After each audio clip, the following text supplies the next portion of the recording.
yang selalu mencurahkan nikmat-Nya, karunia-Nya kepada kita semua, sehingga kita diberikan kemudahan, kelapangan untuk hadir di Masjid Taqwa Muhammadiyah Sumbar dalam rangka melaksanakan salat asar berjamaah.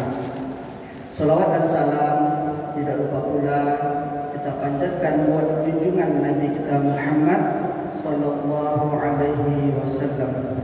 Semoga salawat yang kita lafazkan, yang kita panjatkan setiap saatnya bisa memberikan syafaat bagi kita pada hari kiamat nanti. Amin, amin ya rabbal alamin. Bapak Ibu yang dirahmati Allah Azza wa Jalla, judul tausiah kita pada sore hari ini masih terkait tentang tanda-tanda hari kiamat atau lanjutan dari beberapa hari yang lalu.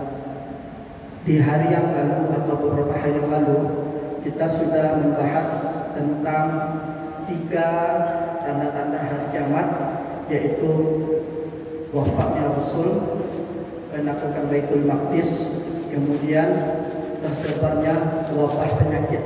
Dan ini sebenarnya sudah terjadi sejak dari zaman Rasul sampai zaman para sahabat dan sampai zaman tabi'in. Dan sekarang kita masuk kepada tanda-tanda yang keempat, masih di dalam hadis yang sama. Hadis dari Auf bin Malik radhiyallahu anhu yang diriwayatkan oleh Imam Al-Bukhari rahimahullah. Di hadis yang keempat ini Rasul sallallahu alaihi wasallam menyampaikan, menjelaskan kepada kita tanda-tanda hari kiamat yang keempat dari hadis ini. Kata beliau sallallahu alaihi wasallam, yang keempat adalah tsumma istifadatul mali hatta yu'ta ar-rajul mi'ata dinarin wa yadhallu sakhitah.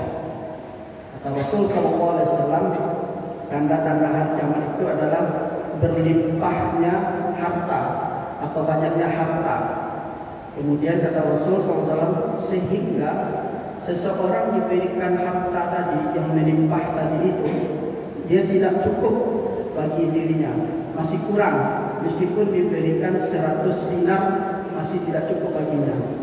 Sekarang kita akan membahas, yaitu lafaz dari yustafaqtum istifaqatul mal. Kemudian harta yang melimpah ini sudah terjadi, Bapak Ibu yang dirahmati Allah. Harta yang melimpah ini sudah terjadi sejak zaman para sahabat.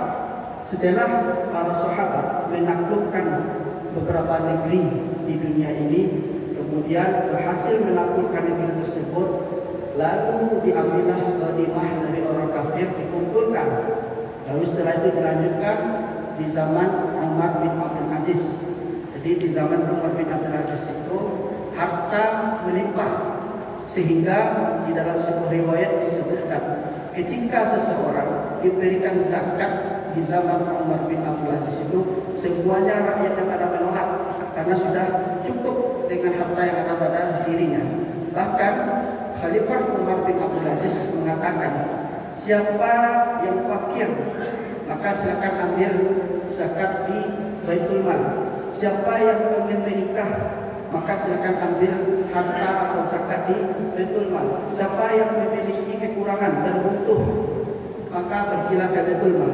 Tapi semua himbauan dari Khalifah Umar bin Abdul Aziz ini tidak ada satupun yang mengambil harta tersebut karena sudah tercukupi, karena harta pada saat itu sudah melimpah ruah di zaman Khalifah Umar bin Abdul Aziz.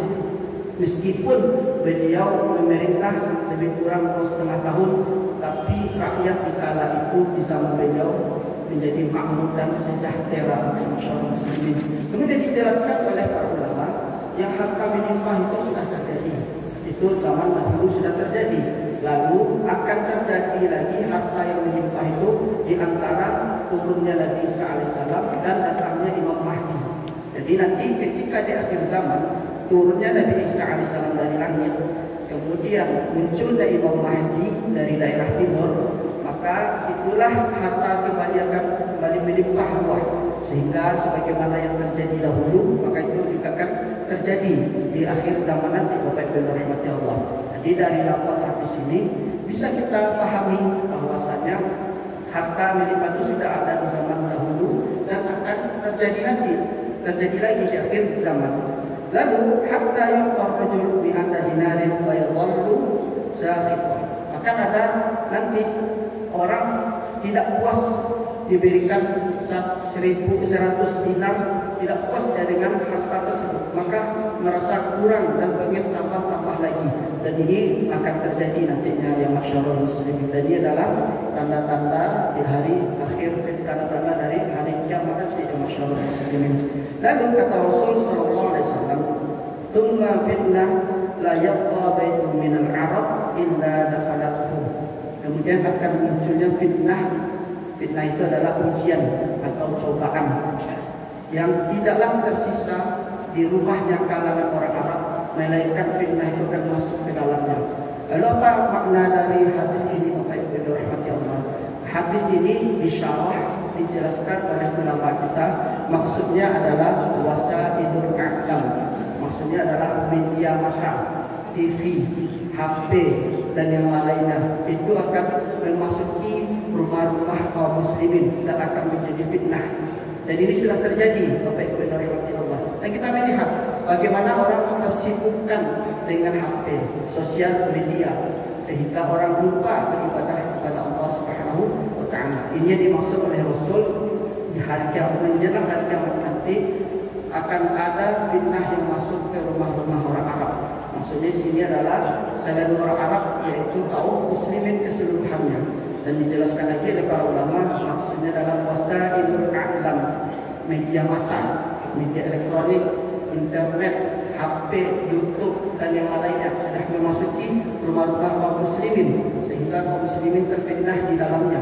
Maka banyaknya terjadi dalamnya ada kemaksiatan, kemudian orang lalai dari beribadah kepada Allah Subhanahu wa taala. Ini sudah terjadi. Dan ini adalah bentuk tanda dari nubuwah Rasulullah sallallahu alaihi wasallam, kenabian dari Rasul sallallahu alaihi wasallam. Bapak Ibu rahimati Allah. Kemudian yang terakhir, yang keenam, kata Nabi sallallahu alaihi wasallam, "Tsumma hudnatun takunu bainakum wa baina bani Asfar fayabiruna." Kemudian kata Rasul sallallahu alaihi wasallam, kalian itu akan mengadakan perjanjian damai dengan Bani Asfar. Siapa Bani Asfar ini? Yaitu kaum Rum. Lalu kaum Rum ini dijelaskan oleh para ulama kita. Kaum Rum itu adalah kaum dari Vatikan, atau orang Eropa, atau orang Amerika, orang Barat kalau bahasa kita sekarang itu. Kita nantinya di akhir zaman akan mengadakan perjanjian perdamaian dengan mereka. Sehingga kata Rasul SAW, fayaqdirun. Maka setelah adanya perjanjian tersebut, perjanjian damai tersebut, orang-orang kafir ini, orang Nasrani ini mengingkari janjinya. Dan ini adalah tabiat dari orang kafir. Orang kafir selalu mengingkari janjinya dengan kaum muslimin. Dan ini akan terjadi nanti di akhir zaman. Kita damai dengan orang Nasrani, dengan orang Barat, yaitu orang Amerika dan orang Eropa. Tapi setelah itu mereka mengingkari perjanjian tersebut yang masyarakat muslimin. Lalu apa kata Nabi SAW? Fayatunakum tahta tamanina ghayah tahta kulli ghayatin isna asyara al-fat. Jadi ketika kita itu melakukan perjanjian sebelum terjadinya peperangan yang namanya kalau kita tuh Armageddon. Jadi sebelum terjadinya Al-Malhamah Kubra itu peperangan besar di akhir zaman, kita adanya nanti perjanjian damai dengan orang-orang Arab, orang bangsa Arab, orang Eropa dan orang Amerika. Kalau sekarang bangsa Buddha itu kata para ulama kita.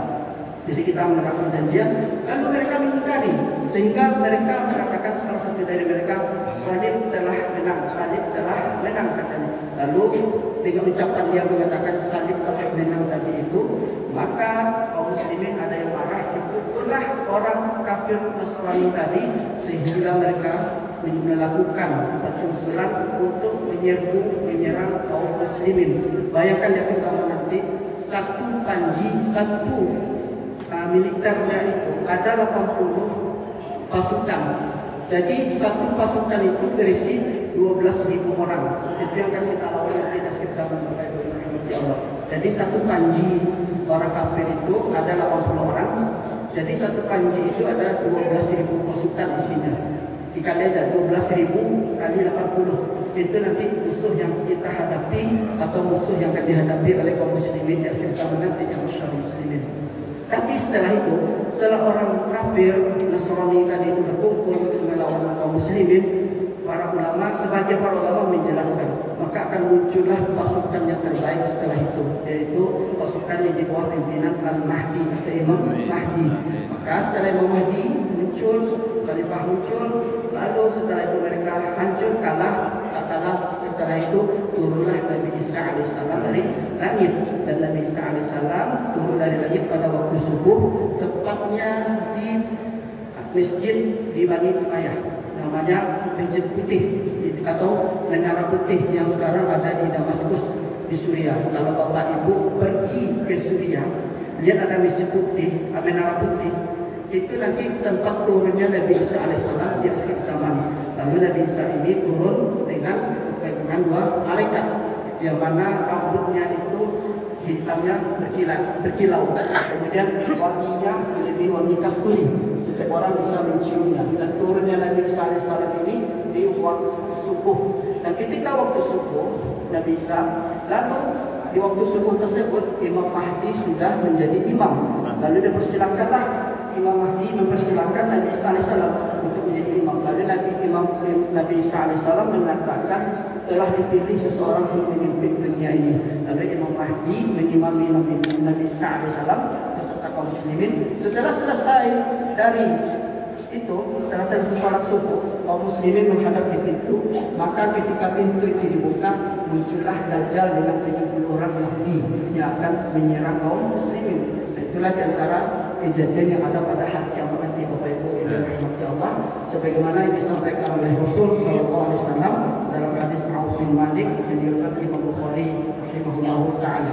Demikianlah yang dapat disampaikan, semoga ada manfaat bagi kita semua. Kita tutup dengan doa kafaratul majelis.